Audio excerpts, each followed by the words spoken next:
지난주에 믿음의 진보와 기쁨이라는 제목 빌립보서 1장 24절에서 26절 말씀을 본문으로 하여서 전하였습니다. 그리고 그 말씀은 여전히 그리스도의 말씀이 너희 가운데 풍성히 거하게 하라는, 우리가 지금 1월부터 말씀을 들었던 그 말씀에 속한 그 말씀이라고 하였습니다. 오늘도 그 범주에서 말씀이 전해지나, 특별히 부활 주일이기 때문에 이제 부활과 같이 연관하여서, 우리 믿음의 진보라는 것은 부활이 없으면 절대로 믿음의 진보가 있을 수 없습니다. 그냥 다람쥐 쳇바퀴 돌듯이 그나물의 그 밥이라는, 우리 그런 말 많이 하죠. 어떠한 앞으로 나아감, 진보가 뭡니까?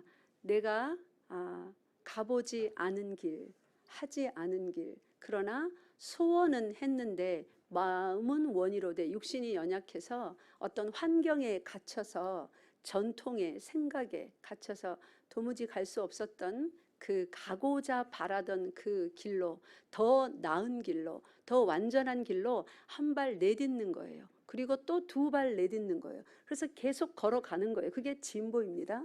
근데 우리 믿음의 진보를 보이면 좋겠으나, 어떤 일정한 일이 이루어지기까지는 믿음의 진보를 도무지 볼 수가 없었습니다.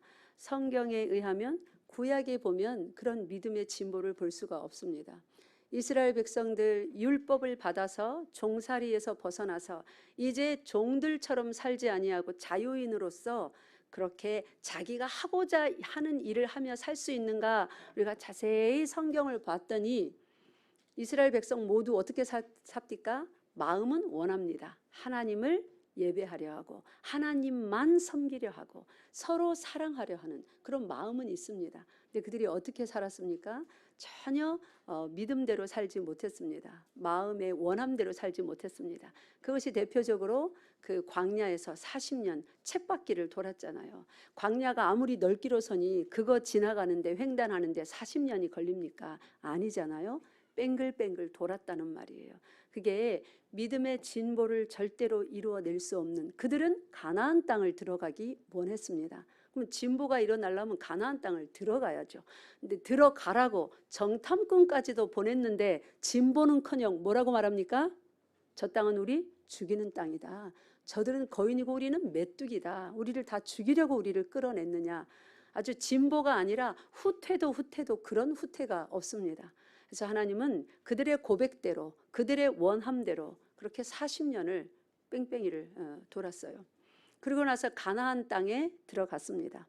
가나안 땅에 들어가서 하나님이 원하시는 것이 무엇입니까? 모든 거기에 가나안 족속들을 다 진멸하고 그들과 결혼도 하지 아니하고, 친하에서 막 그들의 무슨 문물이나 뭐 문화 같은 거 받아들이고 자기들 거도 나눠주고 그렇게 하지 아니하고 정결하고 거룩하게 하나님만 섬기는 것이었습니다. 그러면 방향이 딱 정해졌으니까 진보라는 것은 뭐예요? 아무리 어려워도 정해진 방향 쪽으로 어떻게 해야 됩니까? 한 걸음 한 걸음 가야 되는 거예요. 그런데 못 갔습니다. 그러니 그들은 믿음의 진보를 이루어내지 못했어요.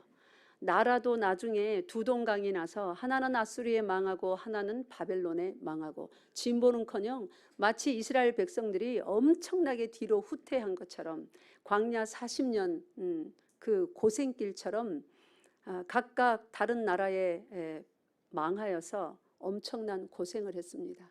극적으로 하나님의 은혜로 다시 본국으로 남유다가 이제 돌아옵니다. 돌아왔지만, 또 돌아왔으면 그 우여곡절을 겪었으면 이제 진보를 이뤄내야죠. 어떻게 이뤄냅니까? 성전을 다시 재건했잖아요. 그러면 여호와 하나님만 섬기고 정결하게 살아야죠. 제단에 제대로 된 제물을 드리고 절기를 제대로 지켜야죠. 근데 구약이 어떻게 끝나요? 하나님께서 성전문을 닫기를 원하십니다. 믿음의 진보라는 것이 전혀 보이지가 않습니다. 결국 우리 사람으로서는 어디로 가야 되는지 방향은 알겠는데 이제 방향도 원래는 하나님께서 말씀을 주시지 않았으면, 하나님이 친히 계시하여 주시지 않았으면 뭐도 모릅니까? 방향도 모르는 거예요. 그러니까 향방 없는 다름질, 그저 열심히 하는 것은 뺑뺑이를 돌다가 지쳐서 죽는 거죠. 전도서 말씀에 의하면 평생 미친 마음을 품고 살다가 죽는 거예요. 그것이 우리 인생입니다. 그러나 하나님께서 긍휼히 여기시사 하나님의 말씀을 주시니, 말씀은 빛이잖아요. 빛이 비치니까 이제 방향은 알아요. 방향을 알면 방향이 가리키는 그 방향으로 한 걸음 한 걸음, 아무리 어려워도 그 정도 야단 맞고 징계 맞고 또 가르침 받고 했으면 한 발이라도 떼야죠. 근데 한 발도 못 뗀 채 이제 구약이 막을 내립니다. 자, 오늘 말씀 이제 거기가 이제 오늘 말씀의 백그라운드예요. 그런 배경을 가지고 오늘 본문 말씀 먼저 요한복음 13장 36절부터 다시 봅시다. 36절에 보면 이게 이제 목요일이에요. 예수 그리스도께서 금요일 날 오전 9시부터 오후 3시까지 십자가에 이제 달리시고 운명하시는 그 순환을 당하시죠. 근데 그런 일이 있기 전에, 지금 아직 잡히시기 전에 첫 번째 성만찬을 베푸시며 예수 그리스도의 마지막 가르치심과 세족식을 행하셨던 목요일에 있었던 일입니다. 이제 그 일 중에 예수 그리스도께서 새 계명을 주신 후에 베드로가 예수 그리스도께 묻습니다. 주여, 어디로 가시나이까? 어디로 가시나이까? 예수께서 내가 가는 곳에 네가 지금은 따라올 수 없으나 후에는 따라오리라. 하나님께서 가시는 곳, 하나님께서 걷기 원하시는 곳은 구약 시대에는 무엇으로 밝혀주셨어요? 말씀으로 정확하게 그 방향을 지시해 주셨어요. 그러니까 화살표죠. 하나님은 어디로 가시는가. 그래서 그 화살표 역할을 뭐 상징적으로 뿐만 아니라 실제로도 행했어요. 이스라엘 사람들이 진지를 다 구성하고 있다가 이제 구름이 떠오르면 구름이 멈추면 그들도 멈췄죠. 떠오르면 그들도 움직입니다. 그럴 때 제일 앞에 무엇이 갑니까? 법궤가 제일 앞서갑니다. 그죠? 하나님의 말씀이 실제로 이 방향잡이, 길잡이가 돼서 제일 앞으로 갑니다. 그러니까 말씀 따라가는 거예요. 근데 지금 이제 이 신약 시대에는 성전은 있으나 더 이상 법궤를 따라다니는 삶이 아닙니다. 법궤도 없습니다. 이스라엘이 그 바벨론에 망할 때, 성전이 회파될 때 법궤는 어디로 갔는지 흔적도 없이 이제 성경에서 사라집니다. 그들의 역사에서 사라집니다. 기록에 남아있지 않습니다. 어떻게 됐는지. 그러한 삶을 살고 있는데 예수 그리스도께서 나타나셔서 그들 앞에 내가 길이요 진리요 생명이니 하시며, 이 제자들은 마치 그 옛날 이스라엘 백성들이 법궤를 따라다니며 그들의 삶을 살았던 것과 같이 이제 제자 12명은 예수 그리스도를 따라다니며 지금 3년의 예수 그리스도의 공생애에 그들이 동참을 하여서 배워가고 있습니다. 그럴 때 예수님께서 자꾸만 이제 그들과 이별하려는 그러한 모종의 무드를 조성하시고 이제 뭐 제자들이 다 흩어진다 그런 말씀도 하시고, 그런 또 죽음에 대한 예언도 여러 번 하셨고, 그러는 와중에 마지막 만찬을 베푸시고 예수께서 이제 어디로 가신다 하니 베드로가 묻습니다. 그때 예수께서 내가 가는 곳, 내가 가는 곳에, 이 예수님께서 지금 가는 곳이라는 것은 어디일까요? 예? 지금 장소를 말하는 거예요. 장소, 내가 가는 그곳, where I am going, 내가 가는 그곳. 예수님은 어디를 가는 것일까요? 궁극적으로는 물론 하나님의 나라로 가시겠죠. 그거를 승귀라고, 신학적인 용어로 승귀라고 그래요. 그 영광의 자리로 다시 복귀하시는 거. 땅에 비하 받으셔서 땅에 인간의 몸을 입고 비천한 자리에 오셨죠. 그랬다가 이제 마지막은 승기, 하늘의 영광의 자리로 다시 복귀하시는 것입니다. 근데 여기서는 지금 그걸 말하는 게 아닙니다. 내가 가는 곳, 거기에 네가 지금은 따라올 수 없으나 후에는 따라오리라. 예수 그리스도께서 가시는 그 곳은 우리가 지난 사순절 기간 동안에 그렇게 묵상하고 날마다 묵상하고 배웠던 바로 골고다 언덕, 십자가 위, 비참하고 무자비하게, 거기에는 자비라는 것은 조금도 없습니다. 인간의 자비도 없을 뿐더러 하나님도 자비를 베풀지 아니하고 도리어 무엇을 베푸십니까? 십자가 위, 예수 그리스도의 십자가 위에서는 하나님이 자비를 베풀지 않으셨어요. 뭘 베푸셨습니까? 죄인에게 당연히 떨어져야 되는 하나님의 진노, 하나님의 진노, 하나님의 분노, 우리에게 떨어져야 되는 모든 것이 십자가 위에 예수 그리스도의 그 한 몸에 다 떨어졌습니다. 그러니까 그곳을 말하시는 거예요. 내가 가는 곳에 내가 지금은 따라올 수 없으나 후에는 따라오리라. 그런데 이 베드로는 그게 무슨 말인지 모르니 그 뒷절에 보니까 아니 지금은 어찌하여 따라갈 수 없나이까 내가 이 한 목숨 주를 위하여 바치겠습니다. 그러면서 뭐 엄청난 호언장담을 합니다. 예수께서 뒤에 또 말씀하시죠. 네가 나를 위하여 내 목숨을 버리겠느냐. 정말로 정말로 나를 위하여 네 목숨을 내려놓겠느냐. 이 말의 의미 속에는 예수님은 물론 아셔요. 베드로는 나중에 부인한다는 것을. 그래서 지금 베드로가 3번 부인하게 될 것을 이제 예언하셨잖아요. 그죠? 근데 여기 속에는 네가 정말로 나를 위하여 목숨을 내려놓는다고? 그래, 그렇게 할 수도 있겠지라는 그런 의미까지 다 포함됐습니다. 우리가 베드로뿐만 아니라 많은 사람이 또 다른 사람을 위하여서 목숨을 내려놓는 일이 종종 있습니까? 없습니까? 있습니다. 생전 모르는 남을 위해서도 목숨을 던지는 사람들이 있습니다. 그렇게 정의로운 사람들이. 그런데 베드로가 예수님을 얼마나 사랑했습니까? 그렇게 사랑하는 예수님을 위하여 목숨을 못 내려놓는다고요. 내려놓을 수 있죠. 그러니까 정말로 네가 나를 위하여 목숨을 내려놓을 수 있겠느냐. 이 말 속에는 예수님이 베드로를 잘 아시는 거예요. 네가 정말로 나를 위하여 목숨을 내려놓을 만큼 그렇게 나를 사랑하는 줄 안다. 용기도 있는 줄 내가 다 안다.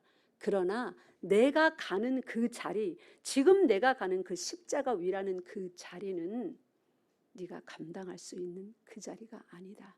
이제 그 공포와 그 짓누르는 무게와 그 하나님의 진노가 점점 나를 향하여 조여올 것인데 네가 약간의 그 분위기만 맛보고도 너는 나를 어떻게 할 거라고요? 3번이나 부인할 거다. 만약에 그냥 일상적인 그 처형 장면이면 베드로 정도면 목숨 버릴 수도 있었을 거예요. 근데 거기는 일상적인 죄인을 처형하는 자리가 아닙니다. 하늘 위에서부터 우리 모든 죄인들을 향한 하나님의 진노, 그 분노가, 우리 왜 돋보기 이렇게 해서 불태우는 거 한 번씩 다 해보셨죠? 그것처럼 돋보기 마냥 쫙 하나님의 진노가 딱 한 사람의 몸을 향하여 이 온 인류, 하나님의 자녀된 모든 사람의 죄를 전부 다 모아서 그 죄에 합당한 하나님의 진노와 하나님의 분노와 하나님의 질투, 우상 숭배하였고 음란히 살았던, 거짓되게 행하였던 그 모든 것이 그 한 몸을 위하여, 마치 돋보기가 이 햇빛이 모아져서 불도 안 켰는데 종이가 타고 나무가 타듯이 그렇게 예수 그리스도의 몸에 지금 좁혀오는 그 십자가 위의 자리인 것입니다. 일상적인 처형의 자리하고 다릅니다. 그러니 예수께서 말씀하시는 거예요. 아유, 너는 조금 있다 나 배반하고 거짓말할 거짓말쟁이야. 단순히 그런 의미로 그 말씀하시는 게 아닙니다. 네가 정말로 나를 위해서 목숨을 내려놓겠느냐. 그래, 내가 너를 잘 안다. 할 수도 있겠지. 그러나 이 자리는, 지금 내가 가는 곳은 그저 네가 나를 스승으로 생각해서 나 대신 죽겠다 해서 나 한 사람 위해서 죽어주고 지금 이런 자리가 아니란다. 너는 그 공기만 맛보아도 그날 그 주변의 분위기만 살짝 맛보아도 어이구 무서워라 하며 나를 3번이나 부인하고 도망갈 거다. 그 자리는 그렇게 무시무시하고 공포스럽고 그 무게는 세상의 어떤 사람도 감당할 수 없는 그런 것이란다. 지금 그 말씀을 의미하는 것입니다. 그런데 참으로 놀랍게도 이 말씀이 예수님이 베드로에게 대답해 주시면서 뭘 하냐면 내가 가는 곳, 지금까지 설명해 드린 그 자리, 십자가 위라는 그 자리가 지금 예수님이 가는 곳이에요. 거기 못 따라온다고 했지 않습니까? 그죠? 근데 그 뒤에 뭐라 그래요? 지금은 따라올 수 없으나 후에는 따라오리라. 이게 베드로만 그렇습니까? 네? 베드로만 후에는 따라오는 거예요? 아니요. 여러분과 저도 예수 그리스도를 지금 따라오라는 명령을 받고 지금 따라가고 있지 않습니까? 그죠? 맞습니까? 예수님, 여러분 다 예수님 따라가고 계십니까? 네, 우리가 따라가고 있습니다. 왜 베드로처럼 부인하고 도망갈 그런 연약한 인간임에도 불구하고 따라갈 수 있게 됐는가? 따라간다는 게 뭐냐면 구약 전체 역사를 생각해 보세요. 마치 어디에 갇힌 사람 모양, 만약에 요만한 뭐 그릇 안에 아니면 어떤 장소 안에, 여러분 참 생각이 여기 하면 안 되겠다. 축구장 아시죠? 축구장 정도의 큰 돔을 다 씌워놨다고 칩시다. 그래서 문도 다 닫아놨어요. 아무도 못 들어가요. 아니 아무도 못 나가요. 이제 축구장 안에 있는 사람이 그 사람들한테 거기서 마음껏 하고 싶은 일은 다 하라고 했어요. 그래서 거기서 막 달리기, 뛰기, 뭐 노래자랑, 잠자기, 먹기 뭐 다 합니다. 그런데 한계가 있어요. 어디를 못 벗어나는 거예요? 축구장 밖은 죽었다 깨어나도 못 나가는 거예요. 그 밖은 못 나가요. 문이 전부 다 딱딱 차단되어 있어. 위로도 못 가요. 딱 도움이 딱 만들어져서 그 안에서만 움직여요. 착한 사람이든 나쁜 사람이든 게으른 사람이든 막 선한 소원이 있는 사람이든 뭐 다 똑같이 그 안에밖에 없어요.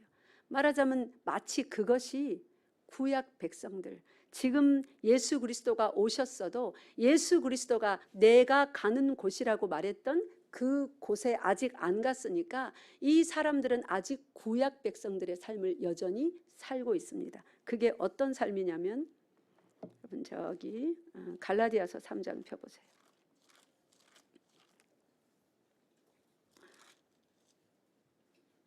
갈라디아서 3장 23절, 신약성경 305면입니다. 갈라디아서 3장 23절 22절부터 23절 시작. 그러나 성경이 모든 것을 죄 아래에 가두었으니 이는 예수 그리스도를 믿음으로 말미암는 약속을 믿는 자들에게 주려 함이라. 믿음이 오기 전에 우리는 율법 아래에 매인 바 되고 계시될 믿음의 때까지 갇혔느니라. 아멘. 자, 성경이 모든 것을 어디다가 가두었답니까? 죄 아래에. 22절에 보면 죄 아래에 가두었대요. 그 사람들이 죄 아래에 있다는 것을 뭐가 없으면 몰라요?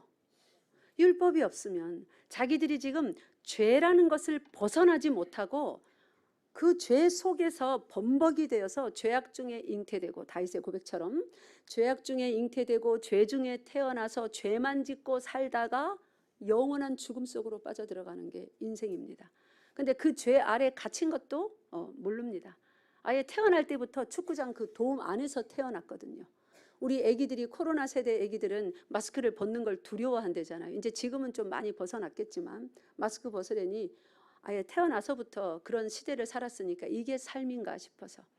근데 그 죄 아래서 태어나서 그렇게 살면 그게 죄인 줄을 모르는 거예요. 율법이 탐심이 죄라고 하지 아니하면 뭐가 죄인지도 몰라요? 탐심이 죄인 줄을 모르는 거예요. 그 죄 아래에 모든 것을 가두었다고 합니다. 죄 아래 사는지도 모르는 사람들을. 그럼 그게 무슨 말이에요? 죄 아래 사는지도 모르고 막 살아가는데, 세상에 전부 다 사람들이 다 그렇게 살아가는데, 하나님께서 이스라엘 백성들을, 또 그 후에 이스라엘 백성들로 믿음 안에서 예수 안에서 합류할 여러분과 저 같은 이방인들, 구약시대에는 이스라엘 백성들을 딱 불러 모아서 그들에게 율법이라는 멍에를 턱하니 씌워줘 버렸어요. 그래서 이제 이들은 하나님에게 붙잡힌 바 되었기 때문에 이제 어디를 못 빠져나가요? 율법 밖으로 못 빠져나가요. 그러니까 율법 아래 갇힌 거예요. 이제 율법 아래 갇혀서 막 사니까, 이전에는 탐심이 죄인 줄 몰랐는데 율법 아래 갇혀서 사니까 이제 뭐예요? 자꾸만 죄를 짓고 그게 죄인 줄 이제 보게 되는 거예요. 계속 제사 드립니다. 동물 가져가서 제사를 드려도 내년에는 좀 나아지겠지. 지난번 우리 예배 드리면서 제가 그 제사법 그거 설명드렸잖아요. 그죠? 어떻게 제사하는지 진짜 끔찍합니다. 그 참혹한 피비린내라는 그 제사를 드려놓고도 그때는 작심을 했는데 나가서 또 죄 짓는 거예요. 근데 이 율법 아래 갇혀서, 예전에는 그냥 죄를 지으니까 뭐 죄 지은지도 모르고 그냥 살았는데 이제 율법이라는 멍에가 딱 씌워져서 이거 뭐 못 나갑니다. 하나님께서 딱 가둬놨으니까 이 속에서 계속 살면서 어찌할 거는 뭐 그 한탄은 있는데 방법이 없어요. 못 빠져나가요. 그렇게 율법 아래에 우리가 매인 바 되었습니다. 자, 이것이 이제 요한복음 20장으로 가보세요. 한 줄의 표현으로 이것을 이렇게 표현해 놓았습니다.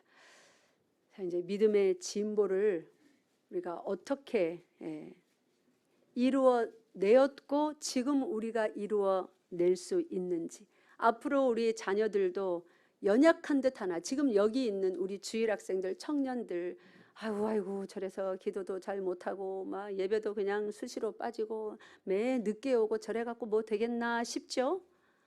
아니요. 뭐가 됩니다. 근데 그게 어떻게 해서 되는 일인지 우리 요한복음 20장 1절만 읽어봅시다. 시작. 안식 후 첫날 일찍이 아직 어두울 때에 막달라 마리아가 무덤에 와서 돌이 무덤에서 옮겨진 것을 보고. 아멘. 안식 후 첫날이래요. 자, 안식일이라는 거 유대인이면 너무나 잘 아는 절기입니다. 안식일은 그들이 오늘날 우리가 주일 지키는 거와는 비교가 되지 않을 정도로 거룩하게 지켰어요. 그죠? 얼마나 거룩하게 지켰는지 우리가 자세히 배웠습니다. 그렇게 지키는 그 안식 후 첫날, 우리는 예수 믿으니까 그 첫 번째 미닝을 자꾸 놓쳐요. 야, 부활하신 날. 우리가 그래서 이 날을 주일로 지킨다. 우리는 뭐 너무 즐겁고 기쁘고 막 새로운 날이에요. 근데 이제 유대인의 심정으로 돌아가 봅시다. 안식일이 그들에게는 너무나 거룩해서 혹시나 안식일을 범하면 구약시대는 어떻게 했어요? 예? 저 출애굽기, 민수기, 레위기 이쪽에 가보세요. 어떻게 했어요? 돌 던져서 죽입니다. 안식일을 범하면. 그러니까 안식일 잘못 지키면 막 목숨이 왔다 갔다 하는 거예요. 그래서 철저하게 안식일을 지켰는데 그 안식 후 첫날 하면 유대인들로서는 이제 예수 부활하고 연관시키지 말고 유대인들로서는 어떠한 의미일까요? 아이고 이제 마음껏 그래도 좀 편하게 그 막 두려운 행여나 랍비들이 볼까, 장로들이 볼까, 저 사두개인 바리새인들이 지적할까, 그런 데서 좀 저 율법에 이렇게 쓰여 있는데 저 빨리 오늘 이 물건들을 내다 팔아야 되는데 다 썩어가는데 아이고 빨리 장에 가자 하면서 뭔가 한시름 놓고 이제 자신들의 일상의 삶으로 돌아가는 그냥 편안한 그런 날이에요. 그러니까 사람으로서의 삶을 시작하는 첫날, 안식 후 첫날이라는 것은 하나님을 위하여 예배를 마치고 이제 사람에게 주어진 그 삶을 편안하게 살아가는 그 첫날, 그러니까 편안한 날이에요. 안식 후 첫날이라는 것은 사람의 삶을 사는. 근데 안식 후 첫날, 일찍이 아직 어두울 때, 이게 아주 문학적인 표현으로 여러 가지 상징의 의미를 담아서 그냥 안식 후 첫날, 이른 아침에 이래도 되잖아요, 그죠? 근데 꼭 이렇게 표현했습니다. 일찍이 아직 어떻게 해요? 어두울 때 그냥 일찍이 동틀 무렵 뭐 이른 아침에 이래도 되는데 일찍이 아직 우리는 부활을 생각하니까 굳이 부활에 대한 이 기쁜 소식을 아직 어두울 때 이 어두움이라는 글자를 여기다 넣어야 되는가? 넣어야 돼요. 아직 이들은 믿음의 진보를 이루어낼 수 없는 뭐에 갇혀 있어요? 율법에 갇혀 있는 그 쳇바퀴 도는 삶입니다. 안식 후 첫날의 의미는 아이고 이제 막 그날 잘 지냈으니 어서 우리 일을 하자. 어제 안식일 잘 지켰으니까 편안한 그들의 사람의 날이었습니다. 그런 생각으로 어떠한 믿음의 진보도 이루어내지 못하는 아직 잠자는 자들과 같이 전부 다 죽음 상태의 죄악 상태에 그렇게 아직 어두울 때에 이제 막달라 마리아가 무덤에 가서 돌이 무덤에서 옮겨진 것을 봅니다. 이제 오늘 주제와 상관없는 부분은 넘어가겠습니다. 그 보니까 이 뒤로 와 보세요. 7절 보세요. 6절에 보니까 시몬 베드로가 무덤에 들어가서 보니까 세마포가 놓여 있는데 머리를 쌌던 수건은 세마포와 함께 놓이지 않고 딴 곳에 쌌던 대로 놓였더라. 이제 이게 뭐냐면 우리는 예수님을 세마포로 쌌다 이러니까 꼭 미이라 같이 생각합니다. 머리끝부터 발끝까지 세마포로 둘둘둘둘 이렇게 몸 형태 그대로 마른 줄로 알아요. 그렇게 말지 않고 유대인들이 이제 세마포로 사람을 시체를 쌀 때는 목부터 다리까지 쫙 쌉니다. 그리고 머리는 따로 쌉니다. 그래서 이렇게 이제 무덤에 안치해 놔요. 근데 보니까 머리를 쌌던 수건은 세마포와 함께 놓이지 않고 딴 곳에 쌌던 대로 놓여 있더라. 이게 예수님이 풀어갖고 접어서 딴 데 놨다던 말이 아니라 부활하실 때 예수님이 이제 시체의 몸으로 이렇게 누워 있었을 거잖아요, 그죠? 그러니까 예수님의 몸이 부활을 어떻게 했는가를 우리가 상상해 줄 수 있게 할 수 있는 구절입니다. 시체를 이렇게 누웠으니까 몸을 쌌던 세마포, 그 다음에 머리를 싼 세마포가 이렇게 있겠죠. 발을 무덤 입구 쪽으로 놓습니다. 유대인들이 이렇게 시체를 안치할 때는 머리는 안쪽에 있어요. 그래서 보니까 부활을 하시는데 몸이 그대로 그냥 빠져나온 거예요. 둘둘 푼 게 아닙니다. 풀어서 이렇게 놓은 게 아니라 어떻게 설명할 수 없어요. 우리와 똑같은 몸이라지 않습니까? 그죠? 먹고 마시는 그 몸이 그대로 빠져나온 거예요. 그러니까 머리를 쌌던 수건은 어떻게 해요? 따로 놓여 있는 거예요. 어디에요? 그 머리 자리에. 몸을 쌌던 세마포 그 자리에. 그러니까 각각 그 자리에 그대로 놓여 있는. 예수 그리스도께서 그렇게 몸이 부활의 몸으로 그 쌌던 세마포를 빠져 나와 밖으로 나가신 것입니다. 이게 얼마나 놀라운 이 부활의 순간이냐면 자 보세요. 지금까지는 구약의 모든 역사를 통틀어서 그 누구도 말씀이 가리키는 그 방향으로 걸어 나가는 사람이 있었습니까? 없었습니다. 말씀을 따라 끝까지 한 번도 하나님의 말씀을 불순종하거나 뭐 행동으로 불순종뿐만 아니라 생각으로 마음으로 어그러뜨리지 아니하고 순전하게 영혼육이 말씀에 순종한 그런 사람은 없습니다. 그런데 예수 그리스도께서 그 많은 하나님의 말씀들, 그 모든 말씀들을 다 받아 이 땅에 육신으로 사시면서 그의 영혼육이 우리가 당하는 모든 시험과 유혹을 다 받으셨습니다. 그런데 히브리서 말씀에 보면 뭐가 없으시다고요? 그러나 죄는 없으시니라. 그 몸으로 우리의 모든 죄를 그 한 몸에 전부 다 지시고 십자가 위에서 아까 요한복음 13장 36절에서 말씀하셨던 내가 가는 곳 골고다 언덕에 그 십자가 위에, 그러니까 일상적인 십자가에서 처형하는 그 강도들도 양옆에 달렸잖아요. 그 강도들과 똑같은 그 십자가형이라고 착각하면 안 돼요. 강도들은 자기 죄로 그냥 십자가에 달린 거고 예수 그리스도의 십자가, 내가 가는 곳이라고 표현했던 그 자리는 하나님의 우리 모든 사람의 죄를 향한 그 무시무시한 한 사람의 죄가 아닙니다.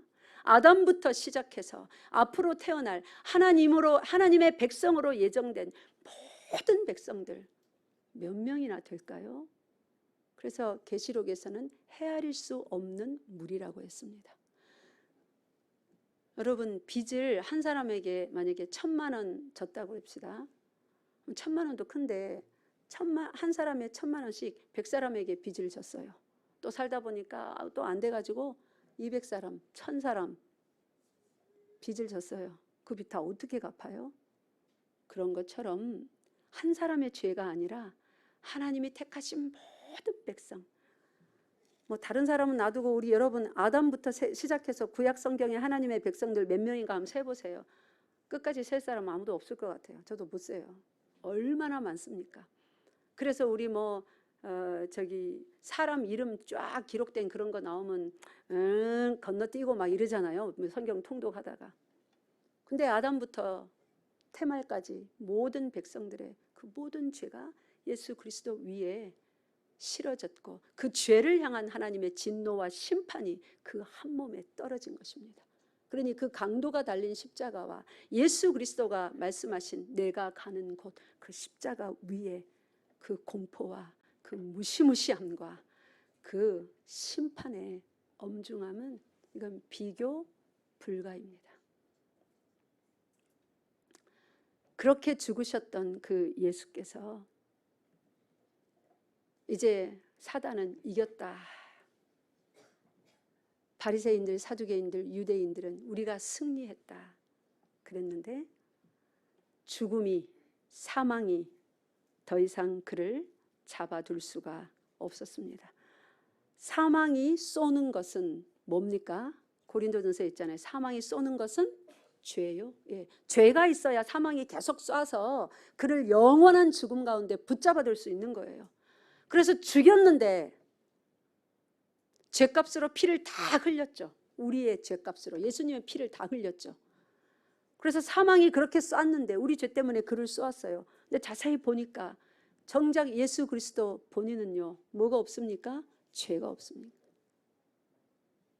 사망이 쏘는 것은 죄입니다. 죄 없으신 예수이시니 이제 사망을 뚫고 그 무덤을 뚫고 잠자는 자들 안식 후 첫날, 세상에 많은 사람, 특별히 유대인들이 안식 후 첫날 자기 모든 삶의 자리로 돌아갈 때 예수 그리스도께서는 하나님이 창세기에 모든 일을 마치고 뭐 하셨다고 했습니까? 안식하셨다고 했습니다. 그래서 이제 더 이상의 좋은 날은 없고 안식하셨다 해서 그날이 제일 좋은 날인 줄 알았더니 그 7번째 날 6일 동안 창조 다 하시고 그 7번째 날 그랬는데 예수 그리스도께서 어떻게 하십니까? 안식 후 첫날에 모든 죽은 자들 가운데서 아직 이른 아침 어두울 때에 죽음을 뚫고 사망을 뚫고 일어나십니다. 이것이 부활이에요. 이게 무슨 말이에요? 세상 사람들 여전히 구약적인 사고로 예수 그리스도를 메시아로 믿지 않는 그들은 지금도 여전히 안식 후 첫날 아직 어두운 삶을 살고 있습니다. 그러나 예수 그리스도 안에 있는 여러분과 저는 이제 안식 후 첫날 예수 그리스도 안에서 무슨 삶을 사는 것입니까? 따라하세요. 새로운 삶, 새로운 생명의 새로운 삶, 예, 새로운 생명의 새로운 삶을 사는 것입니다. 여러분 저기 로마서 10장 4절 펴보세요.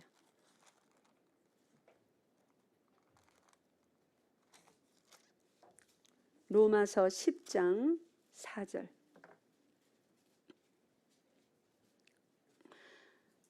율법이 가리키는 바 그 의로운 길, 선한 길, 방향은 보이는데 그 방향으로 나아갈 수가 없었습니다. 죄인이라. 그런데 그 방향으로 나아가려면 의롭게 살려면 어떻게 해야 되는가? 로마서 10장 4절 시작. 그리스도는 모든 믿는 자에게 의를 이루기 위하여 율법의 마침이 되시니라. 아멘. 율법의 마침이 되시니라 이 말씀을 영어 성경에 보면 Christ is the culmination of the law. culmination이 뭐냐면 이렇게 쌓아가는 거 있잖아요. 이렇게 쭉쭉쭉쭉 쌓아서 제일 꼭대기가 뭐라고요? 예수 그리스도라는 말이에요. 그러니까 율법이 하나님께서 주신 모든 구약 성경에 기록된 모든 율법이 태산같이 쌓여 있어요. 이거를 이제 올라가야 되는 거예요. 이 율법의 산, 시온 산, 구원의 산. 사람이 아무리 해봐야 여기를 못 올라가요. 가다가 떨어지고 가다가 떨어지고. 그게 구약의 쳇바퀴의 삶입니다. 그래서 이렇게 올라가면 안 되는 거예요. 뱀에 물려서 치료약 찾으러 다니면 안 되는 거예요. 물린 자는 어떻게 해야 됩니까? 네? 치료약 찾으러 그 산을 올라가려 노력하지 말고 어떻게 해요? 고개를 들어서 꼭대기에 매달려 있는 뭘 바라보라고요? 놋뱀을 보라고 했지 않습니까? 예수 그리스도께서 율법이 정죄하는 죄의 싹을 당신께서 다 지불하셨습니다. 율법의 마침이신, 율법의 마침이라는 말은 최고봉, 율법이 이렇게 뭐 지키라, 뭐 하지 마라, 뭐 해라, 뭐 하지 마라 쭉 있는데 그 모든 것을 쫙 하면 정점에 가장 고귀하고 가장 거룩하고 가장 선한 바로 이 지점, 그 삶, 그 존재, 그게 예수 그리스도세요. 예수 그리스도, 하나님은 사랑이시니라. 그러니까 율법 전체를 쫙 녹이면 한 단어가 나오는데 뭐가 나옵니까? 사랑. 그 사랑이 율법의 꼭대기의 정점인 거예요. 율법을 다 지키면 이 표현이 하나님께는 뭐로요? 사랑으로. 형제 자매에게 뭐로요? 사랑으로. 그렇게 표현이 되는 것입니다. 율법 하나 지키면 안 되고 전부 다 완전하게 다 지키면 충만한 완전한 사랑으로 하나님에게 표현이 됩니다. 형제 자매에게 표현이 됩니다. 근데 예수 그리스도께서 율법을 다 지키셨어요. 전부 이루셨어요. 그렇게 아버지를 사랑하고 우리를 사랑하셨습니다. 이제 예수님이 우리에게 명령하십니다. 내가 너희를 사랑한 것처럼 너희도 나를 사랑하라. 그러니까 하나님을 우리가 그렇게 사랑하고 우리가 형제 자매를 그렇게 사랑해야 돼요. 그래서 율법 지켜가면서 사랑하라고요? 아니요. 우리는 뱀에 물린 자들입니다. 마귀에게 물린 자들입니다. 죄 지은 자들입니다. 그래서 율법대로 사랑하며 살려면 고개를 들어야 돼요. 누구를 볼까요? 마치 놋뱀처럼 높은 장대 끝에 달리신 율법의 마침이신, 율법의 산의 제일 꼭대기의 정점이신, 완전하신 누구를 바라볼까요? 예수 그리스도를 바라봄으로 그에게서 흘러 들어오는 생명과 용서와 긍휼과 자비와 의, 그것이 우리의 옷이 되어야 돼요. 그렇게 하면 이제 우리는 무엇을 이루어낸 사람입니까?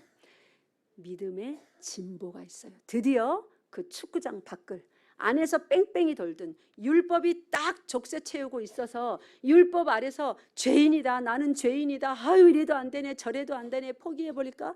그래도 하나님이 계신데 포기하면 안 되지, 이러고 한탄만 하며 사는 우리들이 아니라 예수님이 어떻게 했대요? 죽은 자 가운데서 일어나셨다 그러잖아요. 죽음을 뚫고 나오셨다 그러잖아요. 그러면 우리도 예수 안에서 뭘 뚫고 나갑니까 이제? 예. 죄의 싹은 사망이요 했는데 우리는 죄의 싹신 사망 가운데서 사는 자들이 아닙니다. 예수 그리스도의 보혈의 공로로 그 싹신 생명 가운데로 이제 한 걸음 쑥 집어넣어서 이러한 세상도 있구나, 내가 이전에 알던 그게 세상의 전부가 아니구나 하고 믿음의 진보를 이루어낼 수 있는 것입니다. 이제 빌립보서로 가서 말씀을 맺겠습니다. 지난 시간에 빌립보서 1장의 자세한 설명과 왜 사도 바울이 지금 믿음의 진보 이런 얘기를 했는지 지난 시간에 했으니까 시간상 생략하겠습니다. 그래서 사도 바울은 이제 죽거나 살거나 이게 더 이상 상관이 없는 그러한 삶이 되었지만 이 성도들을 위하여 아직은 내가 육신으로 있는 것이 더 유익하다고 내가 판단된다. 그래서 25절에 빌립보서 1장 25절에 내가 살 것과, 그러면 사도 바울이 계속 살아서 그들을 계속 가르치고 위하여 계속 중보하고 앞서 계속 믿음의 모범을 보이니 이들에게는 무엇이 일어날까요? 아하, 예수 그리스도가 그런 분이구나. 사도 바울이 얼마나 예수 그리스도에 대해서 그 믿음, 성도들의 삶에 대해서 얼마나 자세히 자세히 풀어서 가르쳤습니까? 그러니 이제 사도 바울이 너희는 나를 본받으라 이렇게까지 말했습니다. 그죠? 그러니까 내가 뭐 잘났다 이 말이 아니에요. 본받으라는. 내가 가는 이 이 줄 뒤에 따라와라. 딱 줄 바로 잡고 줄 서서 따라와라 이 말이에요. 그렇게 믿음을 보이니까 이제 이 성도들에게도 믿음의 진보가 보이는 것입니다. 그렇게 살아갈 때 예수 안에서 너희 자랑이 26절에 나로 말미암아 풍성하게 하려 함이라. 이들의 자랑은 뭘까요? 그 뒤에 나옵니다. 이전에는 막 싸우고 다투고 그랬는데 서로 막 공적을 나타내려 무슨 전도하는 것도 막 시기와 다툼으로 하고 막 거칠애로 하고 이랬는데 한 마음 한 뜻 한 사랑, 지금 2장까지 계속 그거 아닙니까? 그렇게 사는 것이 이제 믿음의 진보를 보이는 거랍니다. 오늘은 지난 시간에는 제가 그래서 사도 바울의 예를 자세히 들어 설명을 해드렸는데 오늘은 실제적으로 있었던 한 이야기, 제가 종종 이야기했었습니다. 또다시 얘기할게요. 내 평생에 가는 길 찬송을 작사하였던 호레이시오 스페포드라는 사람이 있습니다. 19세기 후반의 사람이에요. 미국 시카고에서 살았던, 무디와 함께 굉장한 부흥을 일으켰던, 그래서 무디 목사님이 목회하는 교회에 출석하였던 분입니다. 이분은 시카고 대화재 때 자기가 가지고 있었던 굉장히 또 부자였어요. 그래서 무디 목사님 교회의 모든 재정과 그 선교의 재정을 다 대다시피 한, 그리고 실제 그 교회에 이제 재정을 맡았어요. 지금으로 말하면 재정 장로님이시겠죠. 근데 시카고 대화재 때 자신의 모든 사업체와 이 교회까지 전부 다 불타버립니다. 시카고 시내의 3분의 2가 다 탔으니까요. 그렇게 어마어마한 화재였답니다. 그때 이제 아들도 잃고 다 잃습니다. 스라에 딸 4명이 남았습니다. 부인은 너무나 상심하여서 병을 얻었어요. 그래서 부인과 딸 넷을 유럽으로 가는 배에 태워서 당신 먼저 가 있으시오. 지금 이 교회가 다 불타서 한참 재건을 해야 되니까 요 일 조금만 수습하고 내가 곧 뒤따라가리다. 부인의 이제 요양을 위하여서 딸 4명, 11살, 9살, 5살, 2살. 아주 예쁘죠. 여기 뭐 고만한 나이의 자녀들도 있습니다. 딸 4명과 함께 먼저 보냈어요. 이 배가 대서양을 건널 때 영국 배 한 척과 정면 충돌을 해서 거의 300명이 되는 270여 명의 사람들이 거기서 죽습니다. 아내로부터 전보가 왔습니다. Saved alone. 나 혼자만 구조되었음. 뭐란 말이에요? 11살, 9살, 5살, 2살? 얼마 전에 지금 아들 잃었는데 요 4명의 딸이 그 바다 가운데 익사한 거예요. 얼마나 괴로웠을까요? 그래서 이제 호레이시오 스페포드라는 이 사람이, 지금 이 사람이 뭐 나쁜 죄 짓고 있어서 벌 받아서 딸들 다 죽은 거예요? 아니잖아요. 뭐 하고 있었어요? 교회에 불타서 무디 목사님하고 지금 교회 그 재건 공사 중이었어요. 다 죽었습니다. 근데 이분의 믿음이 얼마나 모든 일에 사도 바울처럼 자족하기를 배웠는지, 믿음이 뭔지, 하나님이 누구신지 얼마나 제대로 알았던지. 이분은 죽은 자들 가운데, 어두움 가운데 신앙생활하는 분이 아니었던가 봅니다. 대서양을 횡단하며 그 부인이 있는 곳으로 부인을 데리러 가는데 자기 자녀들이 빠져 죽은, 익사한 그 지점에 와서 배의 선장이 말해줬어요. 여기가 바로 그 사고 났던 지점입니다. 그래서 막 지하에 내려가서, 배 지하실에 내려가서 통곡하며 옵니다. 하나님, 너무 괴롭습니다. 어째 이러실 수가 있습니까? 그런 말도 했겠죠. 사람인데 왜 안 했겠어요? 괴로움 중에 말할 수 없는 평강이 하늘로부터 내려와서 자기 마음속에 딱 자리 잡더래요. 여러분, 평강은 하나님의 선물입니다. 우리의 감정과 우리의 상황이 어떠함에 따라서 평안하기도 하고 안 하기도 한 게 아니에요. 가장 극심할 때, 가장 고통스러울 때 하나님이 평강을 하늘로부터 내려주시면 어떻게 되는 거예요? 평화로울 수 있는 거예요. 그래서 하나님의 평강이 마음속에 자리 잡자 성령의 감동하에 막 찬양 시가 나오기 시작했어요. 내 평생에 가는 길, 우리 반주자 집사님 준비해 주세요. 순탄하여 늘 잔잔한 강 같던지. 그래서 이것이 찬송으로 작곡되어 우리가 부르는 그 찬양입니다. 11살, 9살, 5살, 2살 그 예쁜 어린 딸들이 수장당한 그 바다에서 통곡하다 하나님이 주신 평강이라는 선물을 받고 지은 찬송시예요. 여러분 요한복음 16장 33절 펴보세요. 네, 반주 해주세요. 조금 이렇게. 요한복음 16장 33절.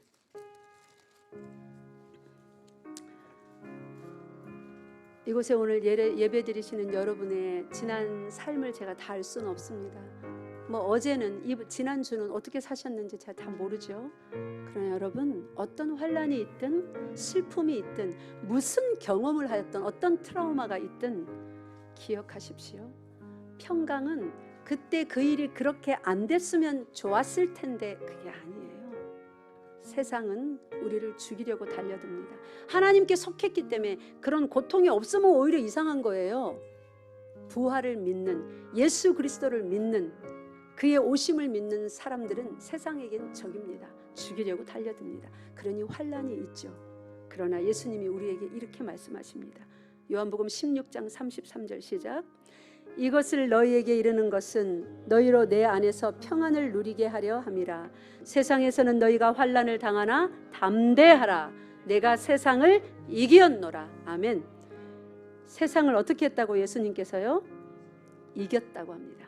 이긴 게 뭐 어떻게 이기는 거예요? 안식 후 첫날 아직 이른 아침 어두울 때에 모든 잠자는 죽은 자들, 그게 무덤에 있는 자든 살아서 돌아다니면서 예수 그리스도 시체 누가 훔쳐가는 거 아닌가 지키는 로마 군사든 재판했던 빌라도든 장로들이든 사두개인들이든 십자가에 못 박으셔서 소리쳤던 살아있는 유대인들이든 가림 없이 전부 다 죽은 자들입니다. 그렇게 죽은 자들 가운데서 그 책받기의 삶을 아무도 빠져나갈 수 없었던 그때에 예수님께서 죽은 자들 가운데 일어나 거기서 나가는 첫 번째 선구자, 첫 열매가 되어 주셨습니다.